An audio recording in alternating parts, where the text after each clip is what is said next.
ભાખરી બહુ મોઢું હારું હારું માંગીશ આપણે ભલે 1 મિનિટ નવરા ન થાય એવું તો કેવું એવું જ ને.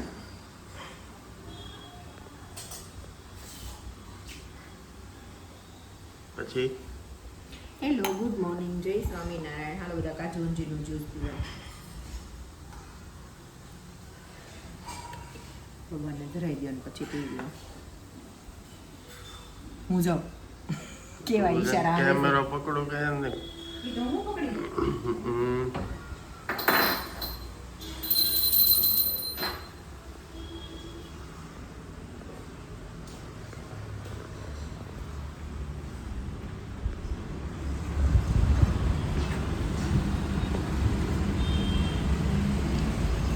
વરસાદ આવે ને તો મજા આવે. હવે રાહ જોઈને બેઠા વરસાદ. ક્યારેક ક્યારેક આવે ઝાપટી ઝાપટું એમાં નો મજા આવે.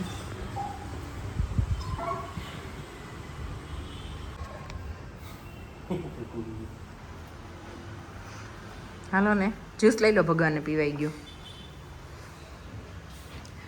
જો આજે મારે છે ભાખરી અને ભાજી. વિવેકનું ભરાઈ ગયું છે આમાં ભરી દઉં.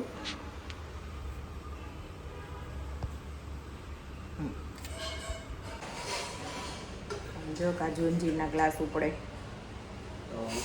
ખાંડો જોયો જ પેલા કઈ નહીં. સુખી માણસ નિશાની કહેવાય. એ વાત સાચી. તો જો છોકરાઓ બે ગયા છે સ્કૂલે અને અમારું ભાજી ને ભાખરી બની ગયું છે. હવે ટિફિન ભરી દઉં. જો કે ભાખરી જ ભરવાની છે, પાપડ શેકીને ભરી દઉં. જો તો અમારું પછી આખો દિવસ તો બીજું કંઈ હતું નહીં. છોકરાઓ સ્કૂલથી આવ્યા, ટ્યુશન ગયા, બધું હતું. પછી સાંજે મેં ડિનરમાં છે ને દાલ પાલક બનાવી હતી, બરાબર છે. તો પછી બસ એ જ હતું, બીજું કંઈ નવું હતું નહીં. તો પછી અમે સૂવા ગયા ને ત્યારે મને બહાર બહુ જ અવાજ આવ્યો. એટલે હું જોવા ગઈ ને તો ત્યાં છે ને જો આગ લાગેલી છે. એટલી જોરદાર આગ લાગી હતી ને પહેલાં તો મને સમજ જ ન પડી કે આ શેનું આમ બહુ સ્મેલ આવતી હતી એટલે. પણ પછી બહાર મેં બાલ્કનીમાં જઈને જોયું ને ત્યારે ખબર પડી કે ત્યાં સામે આગ લાગેલી છે.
હેલો ગુડ મોર્નિંગ જય સ્વામિનારાયણ. કેમ છો બધા? Welcome back to my new blog. તો આજે ઘણા દિવસ પછી ફરીથી બ્લોગ ચાલુ કરું છું. વચ્ચે 4-5 દિવસ નીકળી ગયા ને કાલે મેં રાત્રે બી તમને બતાવ્યું અને અત્યારે બી બતાવ્યું કે કાલે ત્યાં આગ લાગી હતી. હું છોકરાઓને બેયને લઈને રૂમમાં સુવા લઈ ગઈ તો પેલું બંબા આવે એટલે પેલું વાગે સાયરન. તો દીવા મને કહે કેમ મમ્મી એટલી બધી એમ્બ્યુલન્સ આવે છે એમ. પેલું આપણે આવતું હોય ને ફાયર ટ્રક. તો મેં કીધું ખબર નહીં કંઈક થયું હશે એમ. પછી અંદર ઘરમાં છે ને આમ કંઈક બળવાની સ્મેલ આવે. હું વોશરૂમમાં ગઈ ને તો ત્યાંય આવતી હતી. પહેલાં રૂમમાં આવતી હતી, એસી ચાલુ હોય એટલે એસી પકડી લઈ તરત સ્મેલ. તો હું આખા ઘરમાં જોઈ ગઈ. મેં કીધું મને બળેલાની ક્યાંથી સ્મેલ આવે છે એમ. પછી હું વોશરૂમ ગઈ તો વોશરૂમમાં આવતી હતી. તો હું બીજી વાર જોવા આવી. પછી તો મેં આ બહાર પાછળ ચોકડીનો દરવાજો ખોલીને જોયું. આ રૂમ હમણાંથી બંધ હોય છે, મમ્મી નથી એટલે. તો મેં ખોલીને જોયું. મેં કીધું કેમ મને નોકરી સ્મેલ આવે છે પણ ખબર નથી પડતી ક્યાં શું થાય છે એમ. પછી મેં મારા રૂમની છોકરાઓ બે સૂઈ ગયા ને પછી મેં વિન્ડો ખોલીને ત્યારે ખબર પડી કે અહીંયા તો આગ લાગી છે એમ. તો કેટલું રાત્રે આમ ભડ બધું બળતું હતું. તો આપણને એમ થાય કે બિચારા કોકની આખી જિંદગીની કમાણી એણે એમાં નાખી હોય ધંધો ઊભો કરવામાં. આખો શેડ બળી ગયો. શું હતું શું નહીં એ નથી ખબર. મેં તો રાત્રે વિવેકને ફોન કર્યો તો એને તો ખબર ન હોય, જો કે દૂર હતા એ તો છે કામ વરાછા એટલે. તો મને કાલે જોયો, એક મિનિટ હું કેમેરો સેટ કરી લઉં. મને કાલે એ જોઈને એમ એટલી દયા આવતી હતી, મને એમ થતું કે બિચારાને કોઈકને આખી જિંદગીની કમાણી બળી ગઈ એમ. ને મોટી રાત સુધી તો ઠરી નહોતી. મેં પાછું 12:30 જોયું ને ત્યારે વિવેક આવી ગયા હતા. તો એ મને કે સૂઈ જાને, પણ મેં તો જોવા દો ને એકવાર એમ. તો મેં 12:30 જોયું ને ત્યારે તે હજી ઓલી થતી હતી એમ, હજી બળતું હતું. ત્યારે બહુ ફાયર બ્રિગેડ આવી, બહુ આવ્યા, બહુ પાણી આવ્યું. નીચે મામા બતાવ્યું એમ રોડે ભીનો છે, એટલું પાણી રાત્રે આવ્યું. પણ તોય આમ ઠરતા એટલી વાર લાગી હશે.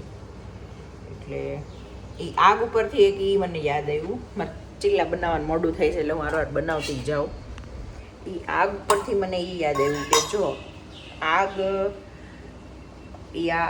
આ મતલબ ફાયરની હોય કે શબ્દોની, પણ આગ એવી છે કે તમે ખાલી બોલો ને, એ બોલીને આગ લાગતા વાર ન લાગે, પણ એ ઠરતા બહુ વાર લાગે. એટલે છે ને કોકના હૃદયમાં આગ લાગી જાય ને એવા શબ્દ નહીં બોલવાના.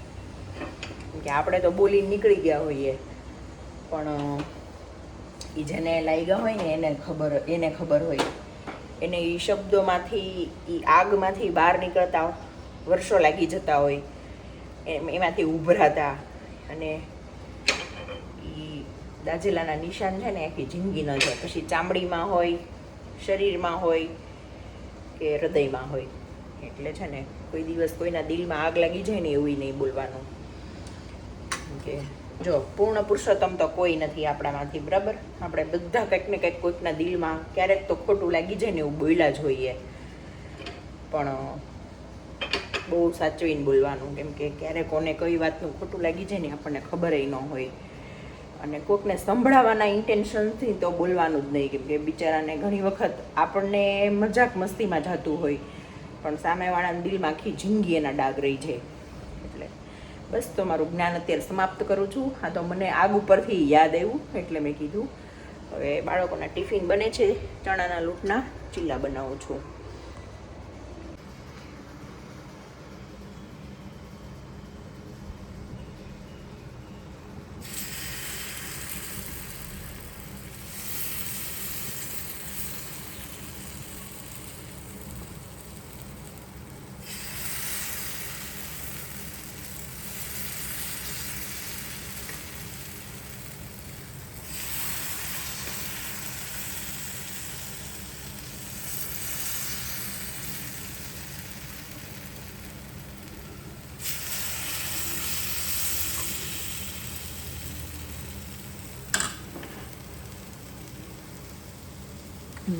આ ઘીમાં પહેલાં મને એવું થયું કે કંઈક જીવડું પડ્યું છે, પણ એ જે ભાખરીનો દાજી ગયેલો ભાગ હોય ને એ છે.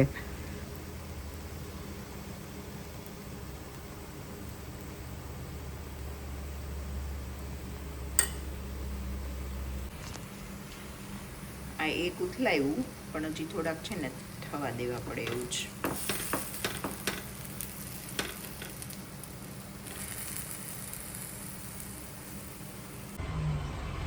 આ બે છોકરાઓ રાત્રે તમે પૂછતા હતા ને મમ્મી કેમ એટલે બધે એમ્બ્યુલન્સ આવે છે. એમ્બ્યુલન્સ નહોતી, ફાયર બ્રિગેડ હતી.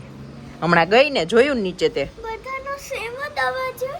હા, એ લોકોને પેલું વાગે એટલે સેમ જ હોય ને. જો પોલીસની ગાડી ગઈ, જો હજી ધુમાડા નીકળે દેખાતા હોય તો.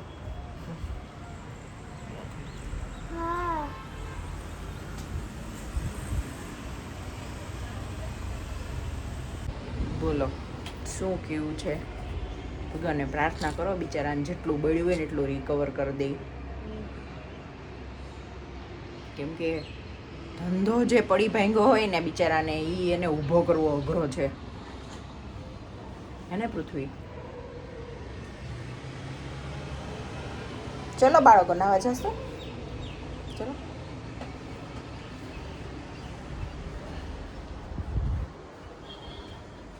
જલ્દી ઉચલ, થોડી ખુલ્લી રાખો. એટલું સરસ ઠંડુ છે અત્યારે બહાર. ચલો, વરસાદ આવી જાય તો મજા પડી જાય છે. વરસાદ આવ્યો. ચલો બેન, ચલો. જો છોકરાને લઈને આવી ઘરે, ઘર પાસે પહોંચી અને વરસાદ આવ્યો. આમ જો બે ઘરે આવીને કપડાં લે છે મારા દીકરા. જો દીવા હજી આગ છે, દેખાય? દેખાણી કે નહીં?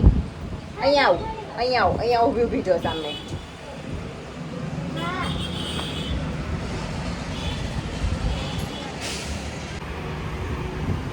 હા દેખાણી? અહીંયાથી જો સામે ધુમાડા દેખાય.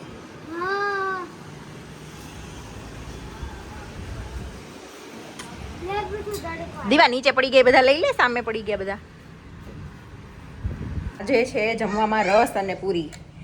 એમાં એવું હતું આજે વિવેકને ટિફિન નહોતો લઈ જવાનું. આજે વિવેકને છે ને ટિફિન નહોતું લઈ જવું, તો પછી ખાલી અમે જ હતા. મેં કીધું કાંઈ શાક પૃથ્વીને તો ચાલી જાય પછી ઘણી વખત એમ. રસ હતો ને એટલે તો મેં પૂરી કરી નાખી, એટલે રસ ને પૂરી ચાલી જાય. જો રસ પૂરી મજા આવે ને? હે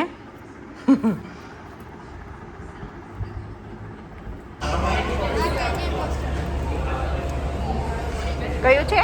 canyon coaster.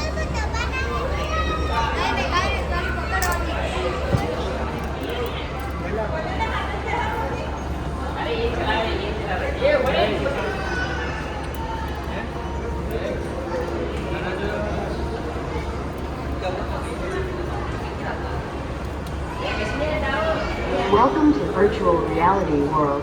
Please sit well, fasten the seat belt, put on your helmet and look ahead. The game will start.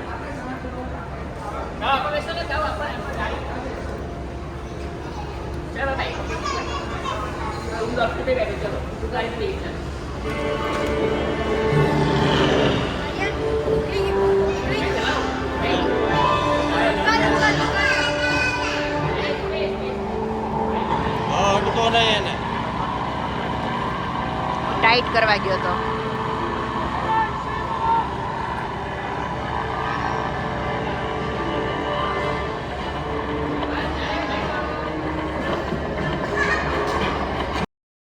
બસ તો પછી જો સાંજના ટાઈમે વિવેકને કામ નહોતું, મતલબ એ થોડા ફ્રી હતા, તો એનો ફોન આવ્યો કે છોકરાઓને લઈને જઈએ બહાર. તો પછી અમે વીઆરમાં ગયા. છોકરાઓ થોડું ઘણું બધી સ્ટોરમાં આ બધે જોયું ને પછી છોકરાઓને અહીંયા ગેમમાં રમવું હતું તો થોડી વાર રમ્યા અને પછી ડિનર કર્યું. તો બસ આજ માટે આટલું જ.